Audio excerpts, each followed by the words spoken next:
Jesús salió del templo y se iba, se acercaron sus discípulos para mostrarle los edificios del templo. Respondiendo él, les dijo: ¿veis todo esto?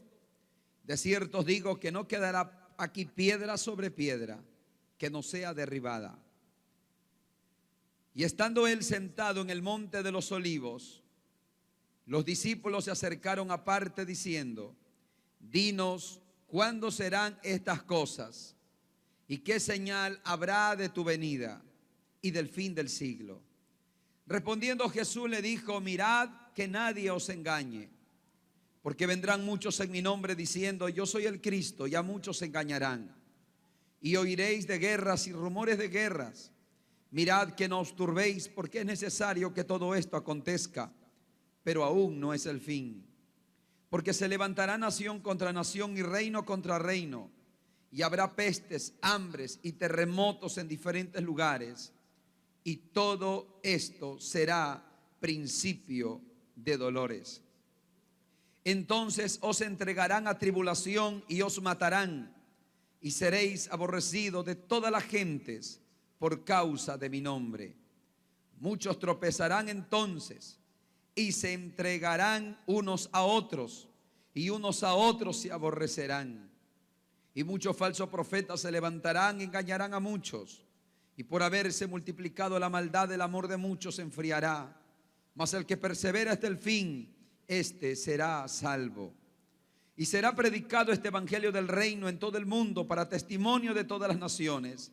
Y entonces vendrá el fin. Levanta tu mano derecha, dile: Señor, habla mi vida y enséñame en el nombre de Jesús. Amén. Tomen asiento. Yo quisiera que todos nosotros, los que estamos aquí, tomemos muy en serio todo lo que está pasando en nuestro país. No solo en nuestro país, realmente Dios ha tenido mucha misericordia con nuestro país. Usted sabe que lo que ha ocurrido en nuestro país en estas horas, desde el día de ayer, ya ha ocurrido en otros lados. Y han pasado momentos difíciles. Algunas naciones, y han sido removidas los cimientos de algunas naciones. Dios ha tenido misericordia de Ecuador. Creo en mi corazón, porque Ecuador ha sido un país que siempre ha proclamado y ha mantenido al Dios de Israel como su Dios. Dios ha guardado, Dios ha tenido misericordia de nuestro país. Pero hay cosas que van a ocurrir indudablemente. Hay cosas que tienen que pasar porque así Jesús lo profetizó, porque así el Señor lo declaró. Hay cosas que tienen que ocurrir. Cuando leemos Mateo capítulo 24, realmente es un capítulo difícil de explicar, porque aquí habla de algunos acontecimientos. Entre ellos habla de la destrucción del segundo templo de Jerusalén, que fue destruido en el año 70 después de Cristo. Pero también el Señor está hablando al mismo tiempo de su segunda venida. Y al mismo tiempo el Señor está hablando de cómo serán en los postreros días. Aquí el Señor nos deja una enseñanza profunda, una enseñanza donde usted y yo solo debemos de centrarnos y creer lo que el Señor ha dicho. Los discípulos sentados en el monte de los olivos le dijeron: Señor, dinos, ¿cuándo serán estas cosas?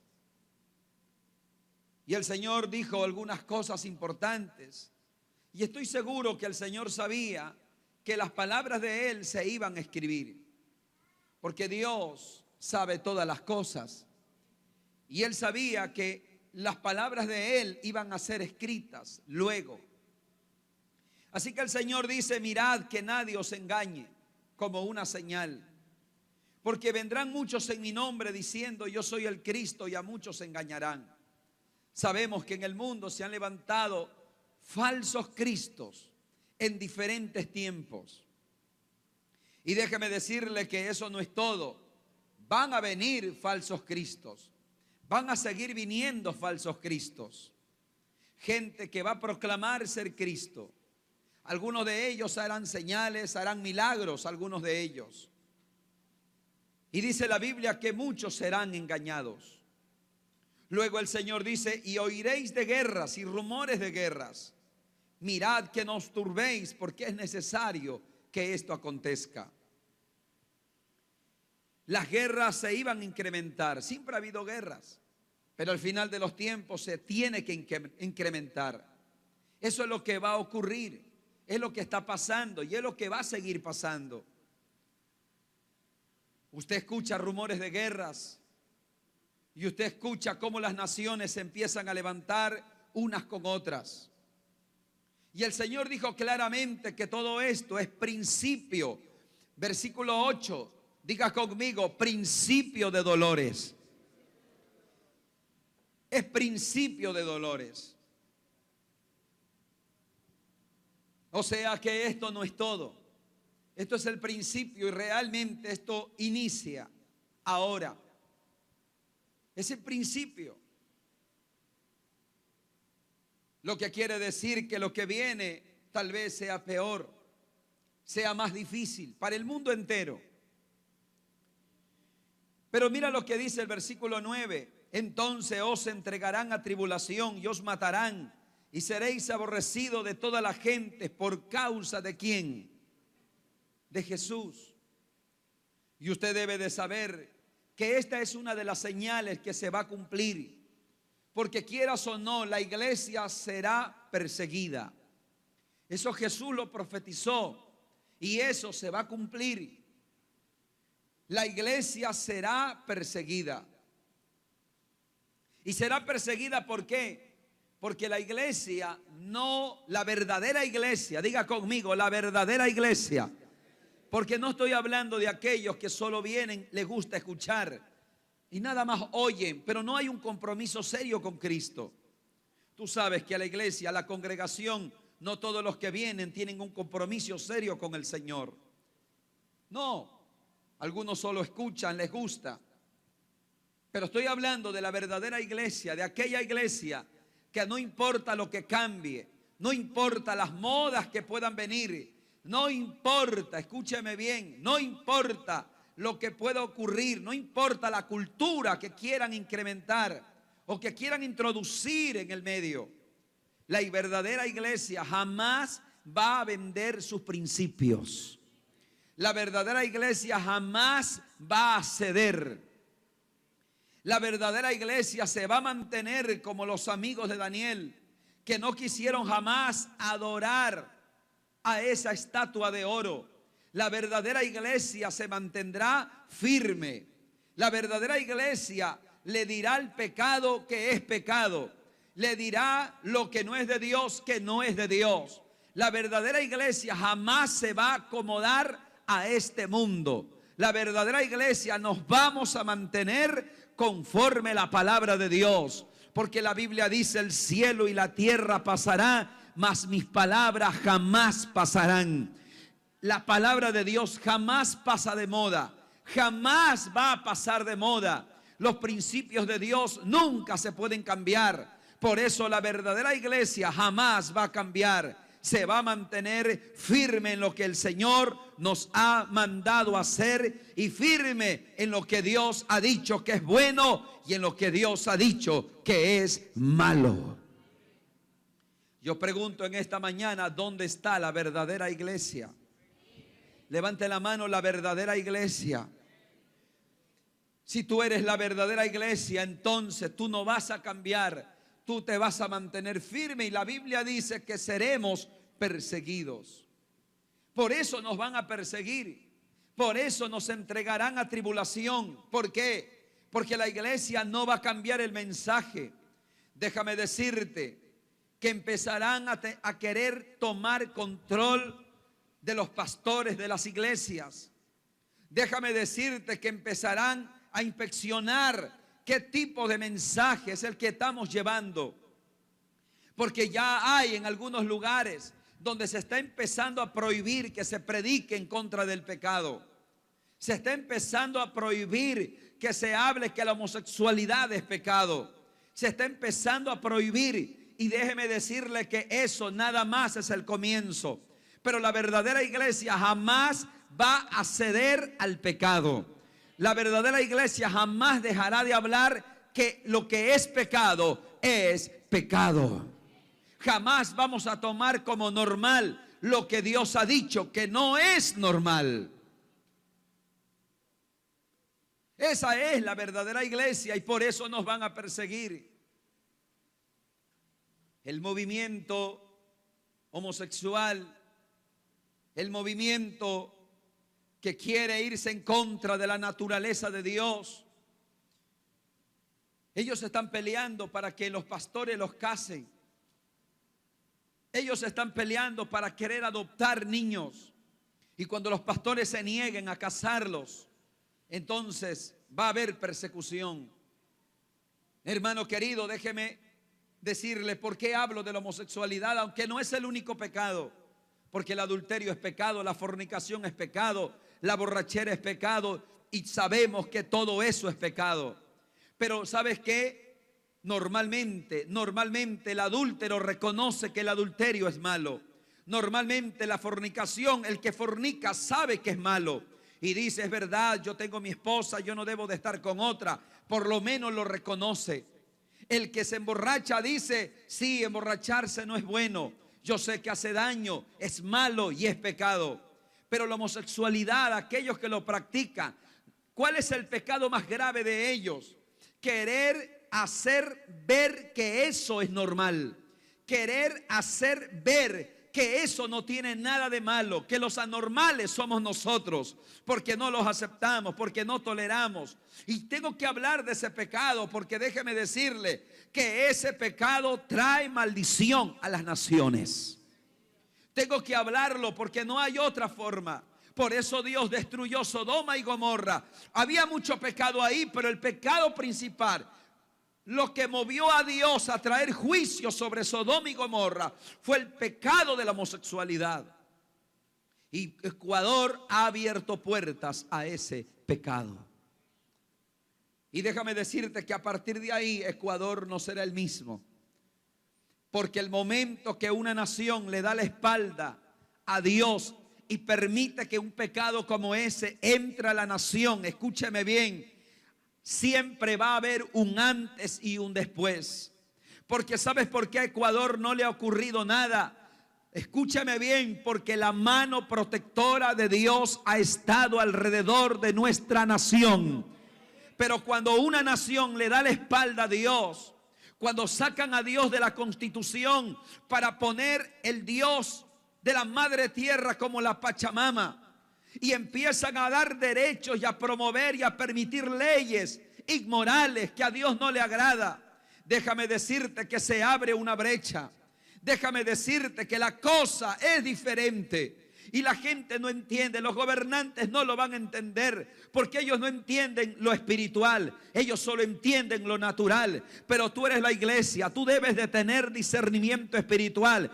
Tú tienes que saber que todo lo que tú hagas en el mundo natural va a abrir brechas en el mundo espiritual. Cuando tú permites, por ejemplo, que alguien, que en tu casa se practique brujería, hechicería, que cuando tú permites que en tu casa se practique la idolatría, cuando tú permites que en tu casa se hagan cosas que trasciende y que afecta y que ofende a Dios, tú tienes que saber que eso abre brechas en el mundo espiritual. Porque, mi amado hermano, si tú estás vivo, si yo estoy vivo, si Ecuador está vivo, es porque Dios nos ha guardado. Es porque aunque quieras tú y no, escúchame bien, aunque lo reconozcas o no, hay ángeles a nuestro alrededor y hay una mano protectora de Dios sobre nuestras vidas. Dios es nuestro guardador. Por eso que en tu casa no puedes permitir cualquier cosa. Por eso que en nuestra nación no se puede permitir cualquier cosa. Nosotros amamos a los gobernantes, oramos por ellos, pero no vamos a compartir lo que no es bueno. Pero tenemos que hablar las cosas como son.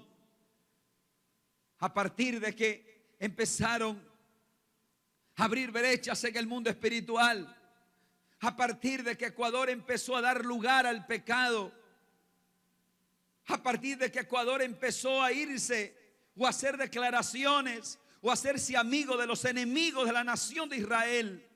A partir de ahí, mi amado hermano, Ecuador cambió. El sicariato aumentó. La pobreza está entrando, si te das cuenta, ha empezado a afectar el país. Porque cuando una nación le da la espalda a Dios, cuando una nación le da la espalda a Dios, Dios quita su mano protectora. Pero yo tengo una palabra para ti, tú que eres cristiano, tú que eres la iglesia de Dios. No importa si el mundo se cae en pedazos, la mano protectora de Dios jamás dejará de guardar tu vida, tu casa y tu familia. Porque aunque al mundo le pase lo que le pase, Dios guardará a sus hijos. Dios va a proteger a su iglesia. Dios la va a cuidar, la va a proteger, porque somos suyos. ¡Aleluya! Levanta tus dos manos y di conmigo: somos de Dios.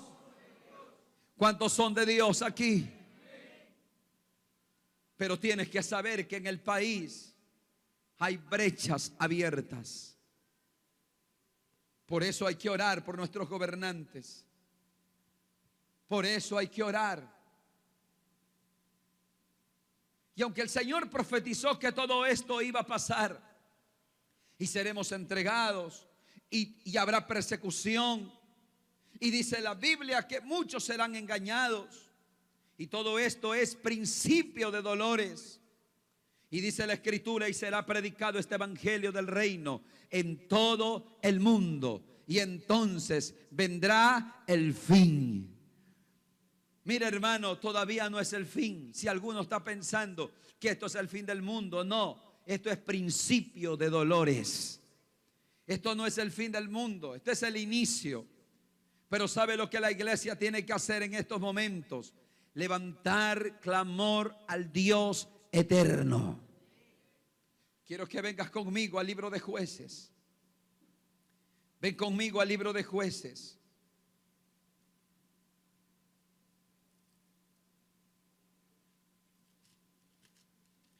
Jueces capítulo 6. Mira lo que ocurre cuando alguien le da la espalda a Dios. Y los hijos de Israel hicieron lo malo ante los ojos de Jehová, y Jehová los entregó en manos de Madián por 7 años. Y la mano de Madián prevaleció contra Israel. Y los hijos de Israel, por causa de los madianitas, hicieron cuevas en los montes y cavernas y lugares fortificados. Pues sucedía que cuando Israel había sembrado, subían los madianitas y los amalecitas y a los hijos del oriente contra ellos, y subían y los atacaban y acampaban contra ellos y destruían los frutos de la tierra hasta llegar a Gaza, y no dejaban que comer, diga, no dejaban que comer en Israel ni ovejas, ni bueyes, ni asnos, porque subían ellos y sus ganados y venían con sus tiendas en grande multitud como langostas, y ellos y sus camellos eran innumerables. Así venían a la tierra para devastarla. De este modo empobrecía Israel en gran manera por causa de Madián. Y los hijos de Israel, ¿qué hicieron? Clamaron a Jehová. ¿Qué es lo que tú y yo tenemos que hacer? Clamar a Jehová. La Biblia dice: clama a mí y yo te responderé. Y la iglesia hoy por hoy, más allá de hacer una crítica, la iglesia debe levantarse y debe declamar al Dios eterno de los cielos. Y hay que pedir misericordia a Dios por nuestra nación. Pero de que estamos viviendo principios de dolores, son principios de dolores. De que el fin se acerca, el fin se acerca. Cristo está a las puertas. La iglesia tiene que levantar su mirada y tiene que dejar de jugar al evangelio, y tiene que empezar a afirmarse en Dios, tiene que empezar a afirmarse en la fe en Cristo Jesús, Señor nuestro. Porque, mi amado hermano, se vienen días difíciles sobre Ecuador y sobre el mundo entero. Y la iglesia tiene que dejar de jugar al evangelio, y la iglesia tiene que saber que cuando estas cosas empiezan a a ocurrir. Nuestro único refugio se llama Jehová, Dios de los ejércitos. Aplaude al Rey si crees esa palabra.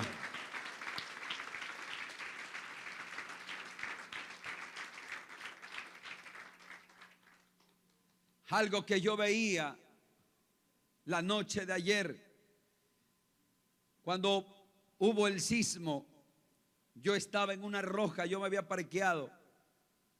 Cuando de pronto, hermano, sentí la tierra cómo se movía. Pero era una cosa impresionante, yo no lo había vivido nunca. Yo he vivido temblores, pero nunca en esa magnitud. Era como una gelatina que se movía. Gente salía a las calles y se arrodillaban. Hasta alguien se desmayó y quedó tendida en las calles. Era un alboroto, la gente no sabía qué hacer, empezaba a llorar, a gritar. Y me di cuenta de algo: cuán indefenso es el ser humano. ¿Qué podía hacer el ser humano? Nada. No sabía la gente qué hacer. Corría de un lado, corría al otro lado, se desesperaba. Ahí los ateos, yo no sé dónde se metieron, porque los ateos, creo que hasta los ateos temblaban. Porque déjame decirte que cuando la tierra tiembla es el poder de Dios. Aunque yo sé que es el poder de la naturaleza, pero quien tiene el control de la naturaleza es Dios. Y la gente no sabía qué hacer, y la gente corría, lloraba, se desesperaba, la gente temblaba. Y me di cuenta y yo decía: Dios mío, ¿qué se puede hacer? ¿Qué podemos hacer? La gente, ¿qué puede hacer? ¿Qué puede hacer? Me di cuenta y vi y observé cómo la gente es tan indefensa, cómo somos tan indefensos. Solo Dios pudiera hacer un pequeño movimiento y se acabó el mundo, no solo Ecuador. Si Dios quisiera, Dios viraría de cabeza al mundo entero y se acaba el asunto. Pero Dios ama a la humanidad. Dios ama a la gente. Dios te ama a ti. Dios ama a la humanidad. El ser humano no tiene el poder. Mira cuántas casas han caído. Mira cuántas cosas han pasado. ¿Quién reclama a quién? ¿A quién? Si una persona hubiera ocasionado esto, le aseguro que le hubieran dado cadena perpetua. Pero no hay a quien reclamar, porque cuando Dios quiere mover los cimientos de la tierra, Él las mueve y a Él nadie le dice nada, porque Él es dueño de la tierra, Él es dueño de todas las cosas. ¿Quién le reclama a Dios? Nadie. Absolutamente nadie. Porque de Jehová es la tierra y de Jehová es su plenitud. Y si el mar no se viene, es porque Dios le ha dado orden al mar. Tú ándate a un mar y date cuenta que el mar no llega más allá de sus límites. La Biblia dice que Dios puso límites al mar. Un permiso de Dios y el mar se viene. Y un tsunami. Y mataría miles y miles y millones de personas. Esto es para que el ser humano que se rebela en contra de Dios entienda que Dios es más grande que todos nosotros. Yo a veces veo gente como se rebela.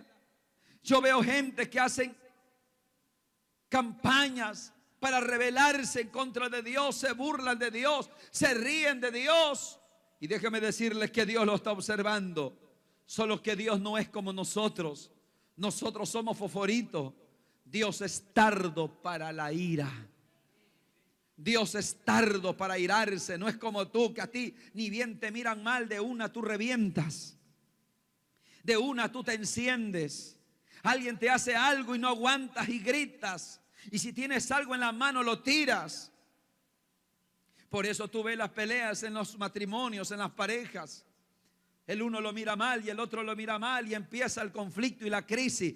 Pues Dios no es así. Dios es tardo para la ira y tiene otra característica: y grande en misericordia. Y ¿sabes qué? Hay otra característica. Dios se duele del castigo. Pero déjame decirte que Dios tiene un límite. Y cuando la maldad llega y colma ante su presencia, no hay otra manera de arreglar las cosas. La ira de Dios tiene que descender sobre la faz de la tierra, y va a descender, y cosas peores vendrán. Pero la iglesia de Cristo tiene que estar firme, parada, orando, clamando. Y escúcheme bien lo que le voy a decir. Ahora más que nunca es hora de proclamar el evangelio de Jesucristo a todas las naciones, a todas las personas, a todos los familiares. Es hora de que tú reacciones y dejes de solo congregarte y dejes de solo asistir. Es hora de abrir nuestra boca y de empezar a hablar de Cristo a la gente. Porque déjame decirte que lo único que puede salvar a la humanidad se llama Cristo Jesús, Señor nuestro. No hay otro nombre dado a los hombres en que el hombre pueda ser salvo. Solo Jesús.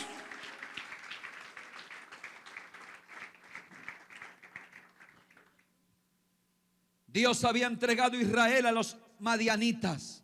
¿Por qué? Porque habían hecho lo malo. Porque se habían alejado de Dios. Por ende, la pobreza llegó para Israel. La pobreza llegó. Jesús dijo que en los últimos días habría pobreza, habría miseria, habría enfermedades y habría grandes terremotos.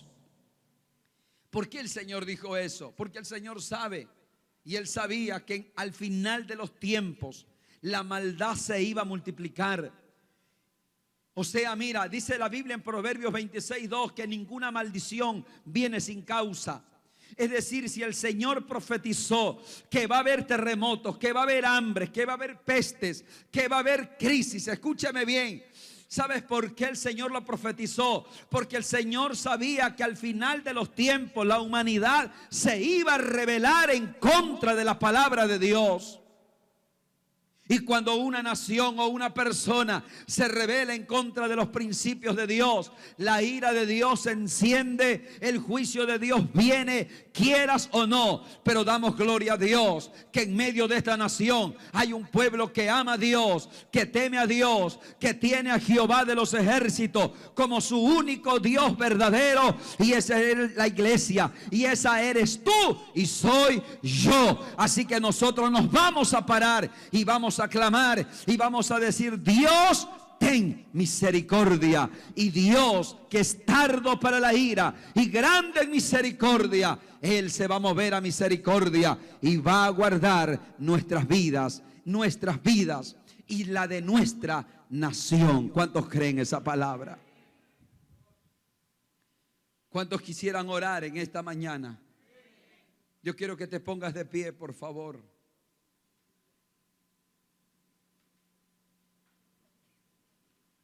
Gente que quiere orar de verdad.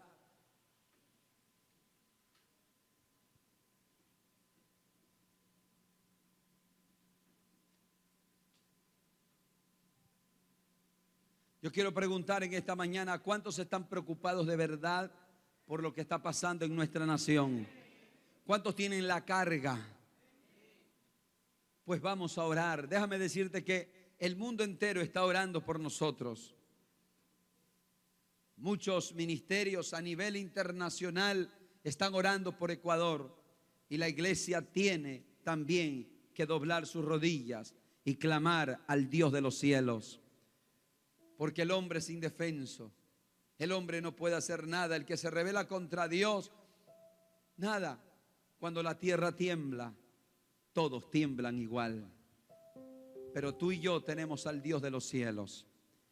Y tú y yo sabemos a quién clamar.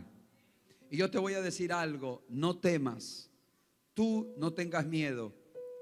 Cuando ocurrió lo que ocurrió anoche, lo único que yo decía era: Señor Jesús, mi vida está en tus manos. Y nada más. ¿Sabes por qué? Porque si tu vida está en Jesús, la eternidad está asegurada. Y no hay nada que temer. Porque lo que va a venir, tiene que venir. Pero todo esto es principio de dolores. La iglesia de Cristo será arrebatada tarde o temprano, y debemos de estar preparados para ello. Y no tengas miedo. Escúchame bien lo que voy a decir. La gente debe de encontrar en nosotros seguridad, porque la gente no sabe qué hacer. Pero tú eres la iglesia. Si tú ves que la gente empieza a gritar, tú como cristiano debes de promover una oración y orar, porque tú conoces al Dios verdadero. Yo veía aquí por la universidad un hombre que salió en calzoncillo, hermano, y su esposa arrodillada ahí orando. Es que, hermano, la cosa era seria. Nada de que en ese momento te olvidas de todo, te olvidas de, mejor dicho, mira, uno a veces vive afanado por qué va a comer, qué va a beber, qué va a vestir, cuántas casas quieres tener, pero en ese rato no te importa nada, porque déjame decirte que lo más preciado y lo más valioso que el ser humano tiene es la vida que Dios le ha dado. Y frente a la vida no hay nada material. Mejor dicho, nada vale más que tu vida. Y el único dueño de tu vida, mira cómo somos tan indefensos. Y el único dueño de tu vida es Dios. Porque si hoy abrimos los ojos y hoy estamos aquí, es porque Dios nos permitió hacerlo. ¿Qué puedes hacer tú para vivir? ¿Haces algo para que tu corazón palpite? ¿Haces algo? ¿Hiciste algo para levantarte? Nada. Dios tiene el control.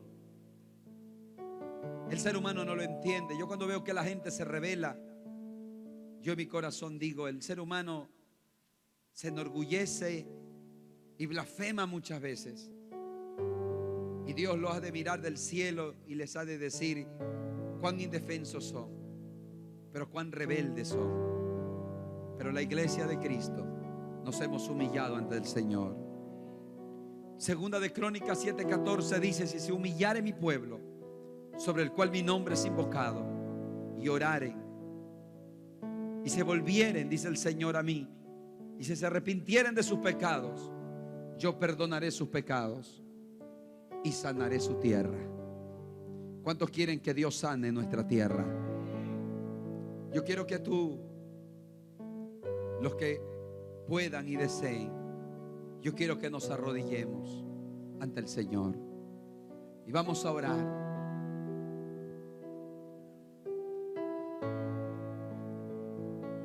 Pero por favor,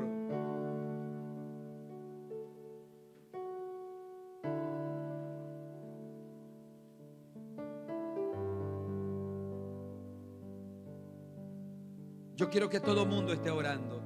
Todo mundo, por favor, todo mundo. Quiero que levantes tus manos ahí arrodillado.